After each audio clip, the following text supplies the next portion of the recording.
Well, hello and welcome YouTube. Mr. Robbins back here with yet another brand new exciting video, all math-based of course, and as always it is an honor and a privilege to be serving you here today, as it is every day here in my virtual classroom. Alright, step on inside, and we have done sine and cosine graphs together, transforming them in certain ways involving the amplitude, frequency, horizontal shifts, midline, etc. We will now be doing the same thing with tangent graphs, and they don't look the same as the sine and cosine graphs. They have a certain kind of the ABHK stuff is still involved in the same kinds of ways, but they look different as far as behavior, and they have a different period as well. So we're going to make sure to emphasize that period. Now, I'm going to play under a slight assumption that you've seen the sine cosine ones. So when I talk about midline and the repeating things when it comes to period and stuff, that's not new. There are only 12 practice problems within this set compared to the 24 from before. So this should be under the half-hour mark if I do things right. That being said, these things take a little longer to graph sometimes because of the asymptotes, so we'll see. Or all the curves and things like that. Yes, there are going to be asymptotes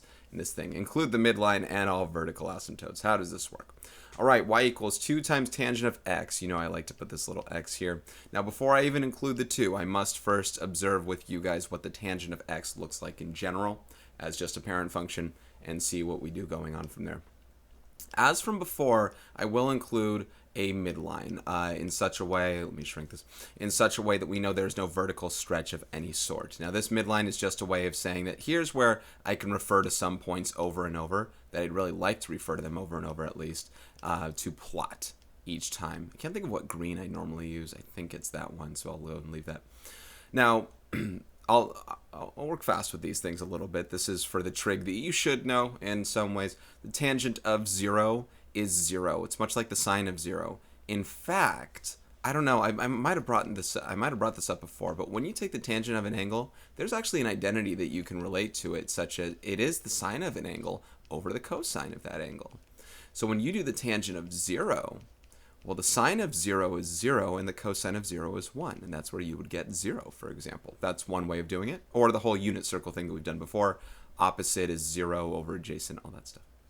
Now, here's pi over 2. That means half of that is pi over 4, and I want my pi over 4s for tangent. The tangent of pi over 4 is 1. And then the tangent of pi over 2, you know, tangent of pi over 2 is like tangent of 90. So sine of 90 is 1 and cosine of 90 is 0, and 1 over 0 is undefined. So this is one of your examples of your vertical asymptotes here. And unfortunately, I'm going to be making these lines because I don't want to change the colors all the time. This one's a vertical asymptote. This one's just a midline. The midline means nothing other than I'm going to plot some points on here, but we can totally approach and cross this line whenever we want. This cannot be crossed. It can be approached only. And what's actually happening is this graph actually from here is going to keep its increase. You're going to see what's going to happen in a moment there. It's going to keep its increase toward the asymptote there. This is now 3 pi over 4 right here. Tangent of 3 pi over 4, it's negative 1. It's like tangent of pi over 4, but it's in the second quadrant. So that's a negative 1 right there. Tangent of pi, like tangent of 0, is 0. Tangent of, is this as far as the, I guess this is as far as the graph goes. Tangent of 5 pi over 4, because 5 pi over 4 here, is positive 1 again, because this is third quadrant. Now, I'm missing tangent of 3 pi over 2, but this would be another undefined one. This would be at that 270 mark, and this would be right here. Now, I can't go forward this way more, so I'm going to go backwards to coterminal places. Like negative pi over 4 would be the same as where 7 pi over 4 is, which is fourth quadrant. Give me one sec. I have a light above my head that I don't like on. Hold on a second. Okay, I'm back. It might be slightly darker in here now. I didn't know. It was annoying me when I was looking. Negative pi over 4. Negative pi over 4 is here, right? This is the 45 down here in the fourth quadrant. It's the same as 7 pi over 4. So we're hitting coterminality at this point, you know, over there. Anyway, that's negative 1 because it's the fourth quadrant, only cosine's positive. And negative pi over 2 is the same thing as 3 pi over 2. That's where we get the asymptote right there. And so anyway, you're starting to see this repeating thing with these points, and you're wondering how these things fit here. Well, it's all about approaching the asymptotes here on out. Now, I am skipping the pi over 3 and pi over 6 and stuff like that for now, just to kind of work it, because we have asymptotes, we can kind of assume behavior here. What's going to happen on all of these is, as it doesn't cross here again for any reason, it stays negative within the fourth quadrant, right? This is quadrant 4 right here. This is quadrant 1, this is quadrant 2, and then this is quadrant 3 right there. The split right there is for da-da-da-da. So anyway, so quadrant 4 is always negative, so that's why we're going to be in negative land and approach down there. And because it approaches asymptotes, we're going to hit from underneath there. And this thing comes up on this side like that. And then over here, and by the way, if you're graphing this along with me, remember I'm graphing tangent of x, not 2 times tangent of x. This one's not even a vertical shift. I will need to stretch this one in a sec, so I actually do have to redo this probably. I'll probably copy and paste this one over to the one right next to it to talk about the shift. But anyway, so the graph's going to be doing this, and it's going to be doing it over and over. Even the parts that you can't see, it would keep continuing this right there. And this would come from the top right here. So what you're seeing in these tangent graphs is this, I call it a waterfall. I know it probably isn't one, whatever, a water slide. If you see any old videos of mine, it's a waterfall. And it does this over and over. It repeats this thing, and it repeats it at a period of just pi radians. Compared to sine and cosine that has 2 pi radians, this thing repeats it at pi radians, point blank. Now you can see that every pi radians, you not only have another vertical asymptote, but every pi radians, of course, you also have another point on the midline and stuff like that. So the default period is pi radians, not 2 pi, where everything repeats itself over and over again. So if I were to answer number 2 already, if you know what the plus 1 does with k over there, it should be this exact same graph like this. Plus 1 is shifted up 1. So in me cheating, I probably should have done it over here to start. In me cheating, I just answered number 2. Let's go ahead and answer number 1 with 2 times tangent of theta, or 2 times tangent of x. Anyway, that is once again that's number 2's answer with the plus 1. Shifted up 1 as we plot everything else the same. What does this one do that's different? Honestly, a lot of it is the same. I just didn't know if I could manipulate that one graph the same way. We still have a midline here because now, well, this time this is a midline here. The other one is 1 up. And then there's no horizontal shift and there's no period change because there's no frequency adjustment such as in number 4 right here. We're going to change frequency. So the period is still pi. So everything that you see as far as starting point and distance between other points on the midline will still be pi units away from each other like that. And if you kind of notice, the midlines are right in between, excuse me, not the midlines, the vertical asymptotes are symmetrically equidistant from any point on the midline like this. And I'll only include these ones this time. I won't go off the graph there. But just those ones right there, that's still the same. What's different is this vertical stretch. I don't know if I forget if you're supposed to call this an amplitude this time because it's not distance to a peak or trough, but it does stretch your graph twice as large. At pi over 4, instead of being up at 1, now we're up at 2. And now we're down here at negative 2. And we're going to repeat that here. Now, it still approaches infinity and negative infinity. There's no way to not have that happen. And by the way, these graphs here today do not have negative tangent graphs, just like I didn't have negative sine cosine. I have no way of generating that with this software here, unfortunately, it appears. But unless I design it for myself, which I did not. But you still have this. It's just a little taller. Twice as tall as far as the relative points that we can provide. I really should provide the other asymptotes there. And that kind of natural curve through. They're almost kind of cubic function-like. Not quite, but as far as just approaching through with a little curve before finding its way back out. Always kind of have a curve there. So that's numbers 1 and 2. All right, number 3. I'm going to try and be less picky about calling those x whenever possible, unless I have to fully rewrite this. Number 3, tangent of theta plus 3 pi over 4. This is where h is involved. And again, I'm assuming that you've heard something that I've said about the sine and cosine graphs when I'm talking about these or previous graphs. In h involved, when it's plus, we go to the left because it's about what we plug in for theta.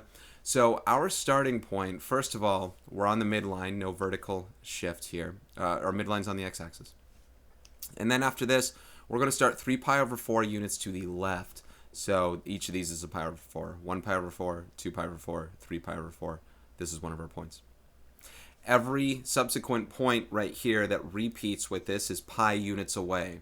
Now, if you're not sure how far away pi units is, you don't just say, oh, this is a pi, I plot this. No, pi units away is, if each of these is pi over 4, that's 4 pi over 4 units away. 1 pi over 4, 2 pi over 4, 3 pi over 4, 4 pi over 4. That's pi units away right there. Every 4 on this scale, at least. So that's another point. That's another point like that. And vertical asymptotes are right in between as before there. And I'm going to, no, that's a little, yeah, vertical asymptote right here. Okay, those are the ones I can kind of happily put. And no vertical stretch right here, so we should be putting a 1, -1. By the way, if tangent was negative, this would be flipped over like that. We'd be going that way. Just kind of food for thought. I want to include it right now. But, okay, so 1 and -1 on these. And yes, please include these. This is the part that gives it its other behavior that we can determine. You know, we can find out how tall it should look or how short it should look without simulating it. We should get at least one reference point on each of them and graph it with some form of symmetry, respectably, at least. And fit anything within your window range that you can. That's always another honorable service. So yeah, this is the part that might take a moment where I get some dead air, where I could, of course I could sing a song. But I don't want to get a copyright strike. You know that. I sing it too well. See, that doesn't look good anymore. All right. There's that one. And then number 4, everyone's favorite frequency changes. Y equals tangent of theta over 2. Yeah, you know, I am going to give this one a rewrite. I like tangent of 1/2 x. I like to show you that the b is truly, it's not 2, it's a 1/2. And of course, now I have an excuse to put an x here. So your b value is 1/2. So the important aspect I wanted to make mention of before, you know, I still haven't written this up top, actually. Your general behavior, the function, it's going to be much like all the other ones. Sine and cosine look just like this, like tangent. A is your vertical stretch, B is a frequency, H is horizontal shift, K is vertical shift with the midline. So now we're talking about B right here, which doesn't need to be factored of an x minus h because I don't have an h there. But I do have the B, which is 1/2.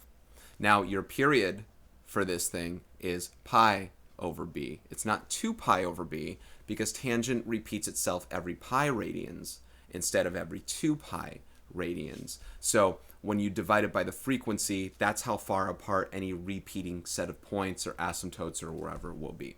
So if b is 1/2, this time our period is going to be pi over 1/2, which is 2 pi. Dividing by 1/2 is multiplying by 2. 2 pi radians between each repeating point of some sort instead of pi means this graph is wider. It's wider. It's stretched out horizontally a little bit more.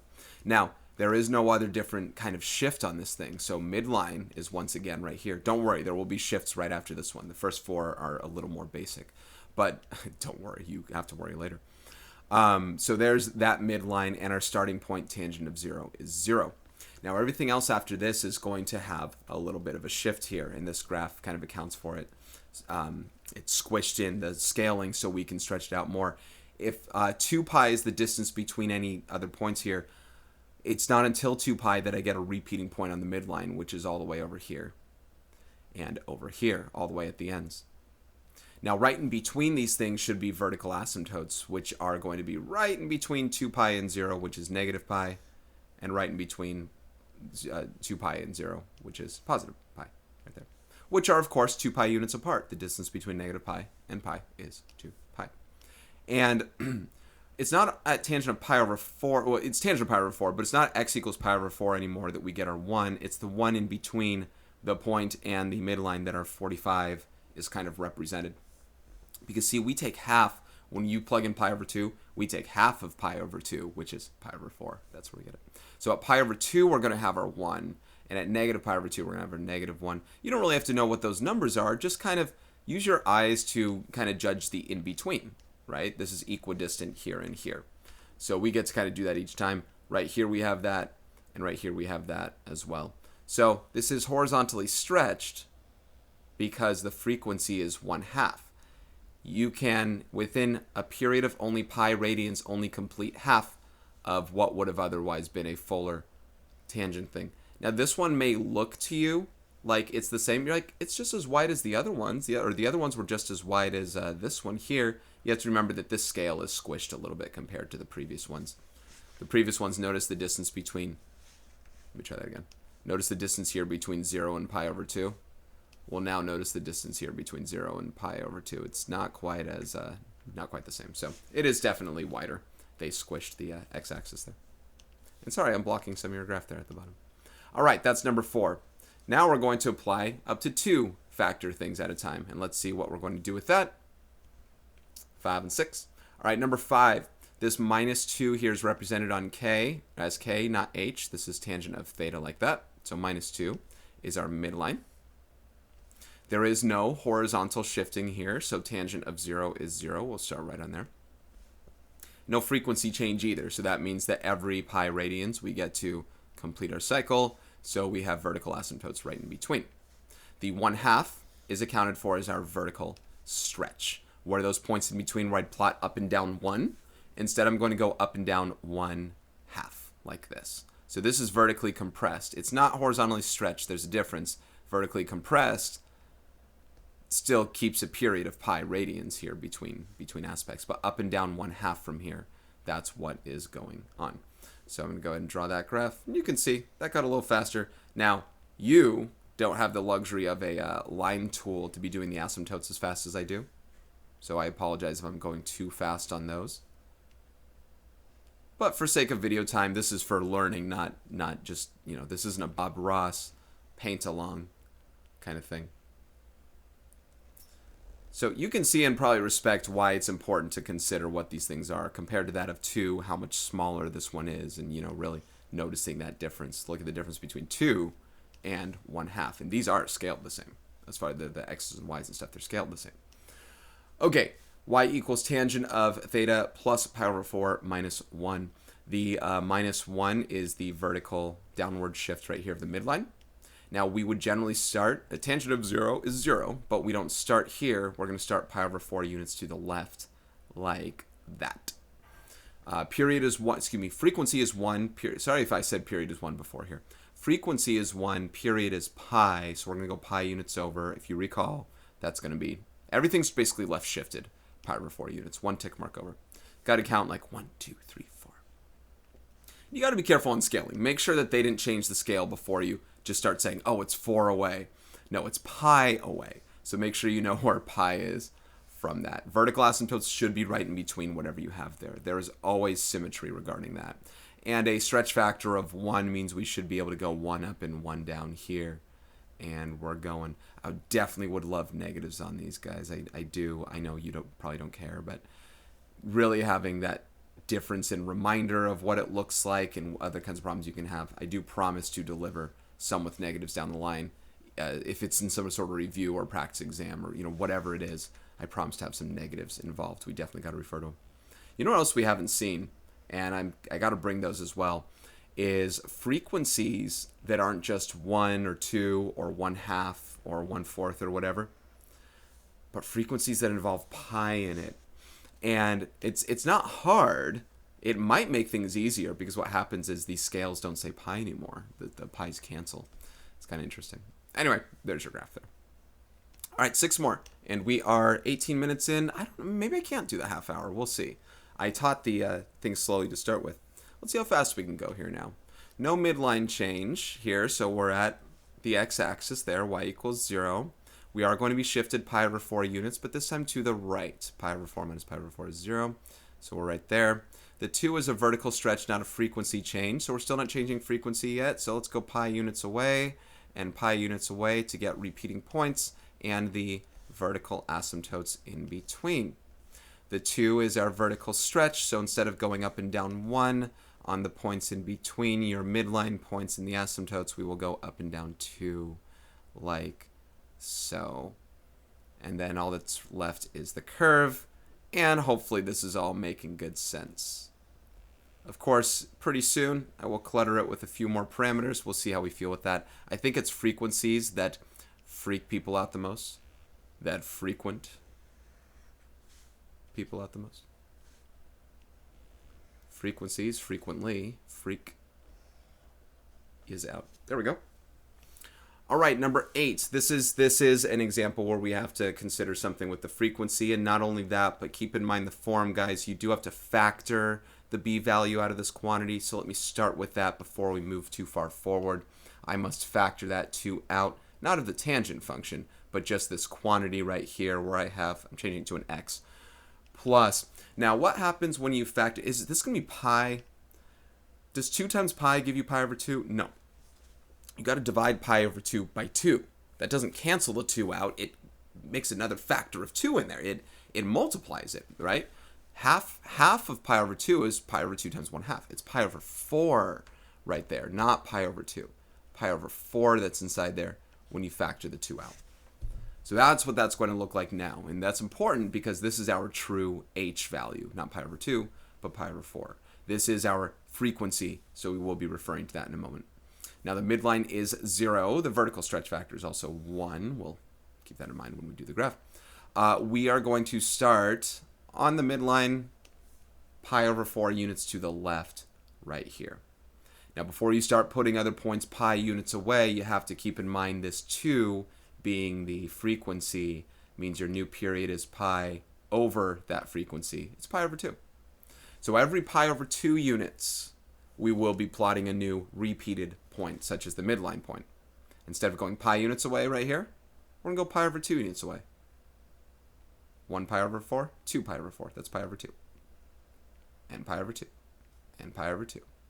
And pi over 2. So this one is vertically compressed. Excuse me, horizontally compressed. Asymptotes are in between right here. Whoa!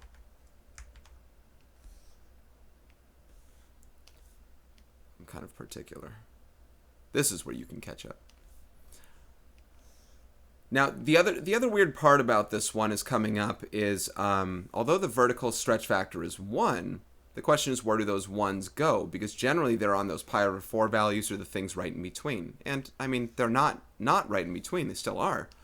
But it's right in between points that we don't really have a grid line for. And that's, it's okay. We're just going to have to do it. It's halfway in between. Halfway in between these, we'll find these points right here where we go up 1, down 1. These are at the pi over 8s. Because 2 times pi over 8 would be pi over 4. And tangent of pi over 4 is 1. Or the negative 1, depending on the reference angle in whichever quadrant you're referring to. So this graph's going to have a lot more feature stuff to it. I think for the sake of this one, time-wise, I'm going to copy and paste a single one of these over and over again. Because sometimes I'm bad at the scale bit. So I'm just going to take that one. I probably should just be doing that for all these. Just duplicate this thing. Oh. Never mind.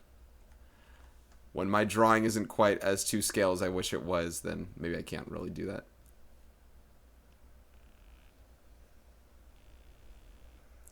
I think because this spot is too far away. I think I messed that one up.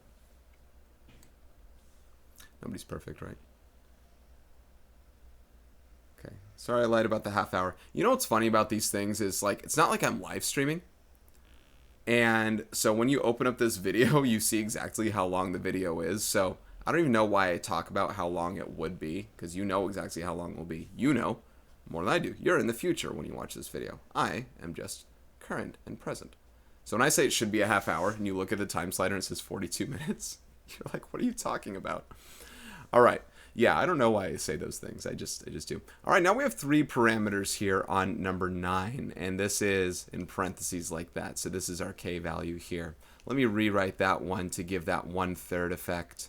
This is a 1/3 x, like so, and then -1.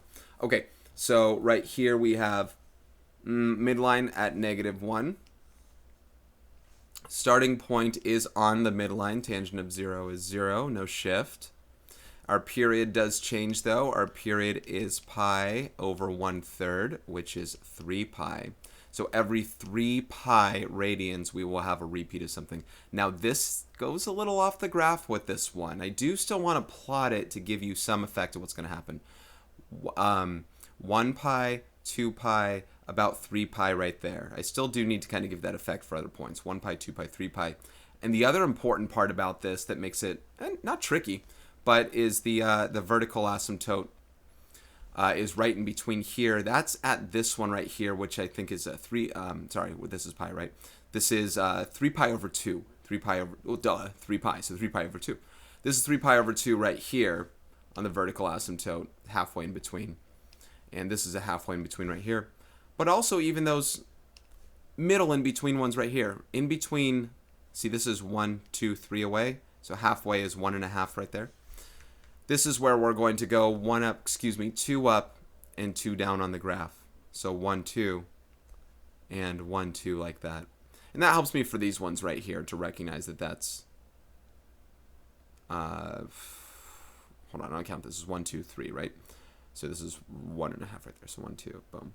And I can fit that right there. Okay. So that's what this graph should be represented as right here. I can really not go much farther than that. Boom.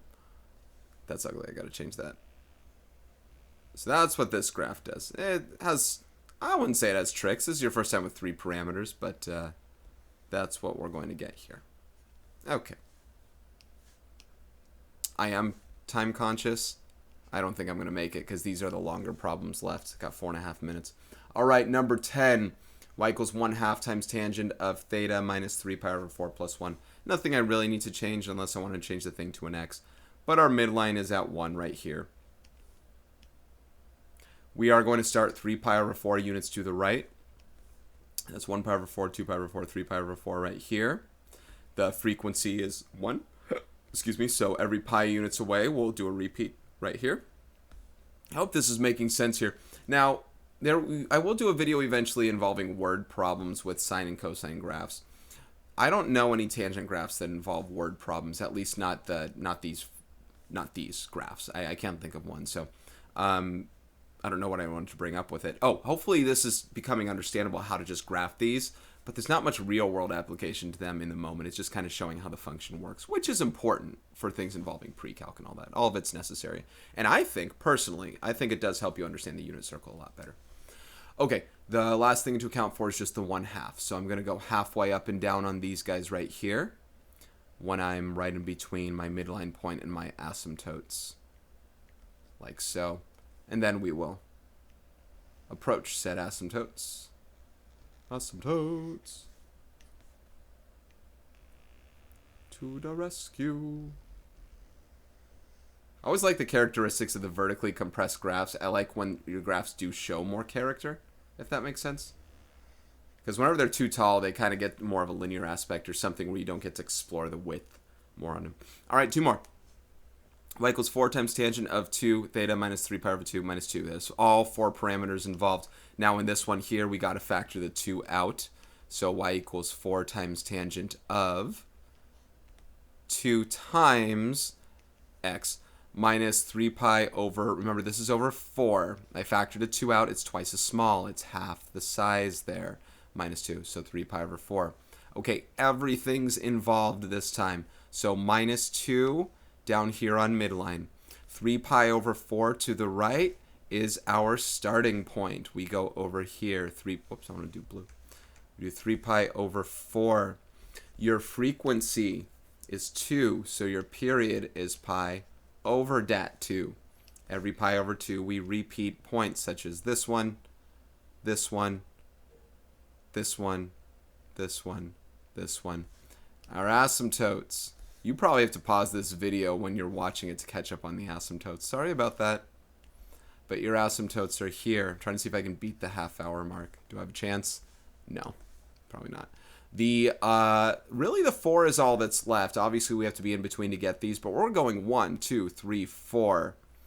And 1, 2, 3, 4. I honestly have very little to play with when it comes to approaching asymptotes. And, you know, don't force the approach, especially on this bottom end here. Clearly, as we don't have a lot of window range on the y values to go down a lot, you shouldn't be forcing too low or too close to the asymptote. What I mean by that is when I'm doing this graph, say right here, and going through, don't make it suddenly go like, and then I want to put it over here and do no. If it can't reach within your window range, then don't reach it. Just this is kind of why I like to do the half arrows. Besides saying that it's approaching more closely. Right there. That's a way of definitely saying that, yeah, it's going to be approaching. Did I just repeat what I said? So my half arrow is a way of indicating, yeah, it will approach that asymptote there eventually. I can force a little more on the top end because of how it's going through, and you get a lot less curvy aspect here. Basically, the graph isn't doing this. You're not going to do that, right? It's not quite that cubic. It does kind of linearly go into, and it comes back out the other side as it approaches there. Very tall, very compressed, very interesting, and very finished. All right, not going to beat the half hour, but I do have one more to go with some fractions. Hope you don't mind. Number 12. All right. I got to factor the 1/2, and yes, this is a 1/2 here. Let me do this twice. So it's y equals 1/2 times tangent of 1/2 x plus pi over 4 plus 2. Now let's factor the 1/2 out of what's inside there. Remember what happens when you factor a... See, when you factor a 2 out of there, everything inside becomes twice as small. When you factor 1/2 out of here, everything becomes twice as big. Instead of 1/2 x, it's 1x. Instead of pi over 4, it's pi over 2, not 8. Pi over 8 would be half the size. Pi over 2 is twice the size of pi over 4. Right? Okay, so there is the thing there. A lot of halves, things like that. Okay, the plus 2 is where I'm going to start, though, with the midline. We are going pi over 2 units to the left like so as a starting point right there based on this h value that we've found. The frequency is 1/2, so the period for that thing is pi over 1/2, which is 2 pi. So every 2 pi radians we'll find a repeat. So let's make sure you can count that out correctly. This was a pi over 2, right? So 1 pi over 2, 2 pi over 2, that's pi. 3 pi over 2, 4 pi over 2, that's 2 pi. So every one of those is another repeat. 1, 2, 3, 4, 5, 6, 7, 8. 1, 2, 3, 4, 5, 6, 7, 8. You know, a little off the graph there. So every 4 in between should be a vertical asymptote. 1, 2, 3, 4 right here at this pi over 2. That's pi units away from negative pi over 2. And then negative 3 pi over 2 is pi units away as well. You can see this graph is a little more squished as we do stretch out. All that's left to deal with is the 1/2, which should be halfway in between these where we get half the heights right there. And I believe that that will really be it we have to take care of on this graph here. Even here I want to kind of account for it. 1, 2 is about there as we go halfway up. So this is our final graphy graph here, where I got to be precise for you guys. Whoa. Got to approach. And last one. Okay. All right. And I believe, unless I messed something up there, starting point looks good, and then the plus 2 is the midline, 1/2. All right, so that is it, guys. That ought to be it for this one. This is Mr. Robinson. Thank you so much for watching when it comes to these tangent graphs. I hope that they weren't too scurry. Next time up, you'll see one of a few things potentially. You'll either see, this thing got a little over here, even though we're done. You'll see any possible combination in the upcoming videos regarding these graphs on writing equations from the graphs, possibly graphing ones where I want to get some negatives on my stretch factor, and also some ones where I possibly even hit pi within the frequency, which would be interesting, and then maybe some word problems for sine and cosine graphs. So those are what in the cards for within the next week or so that I can hit for you. That'll do it for this one, guys. This is Mr. Robinson. Thank you so much for watching. Take care.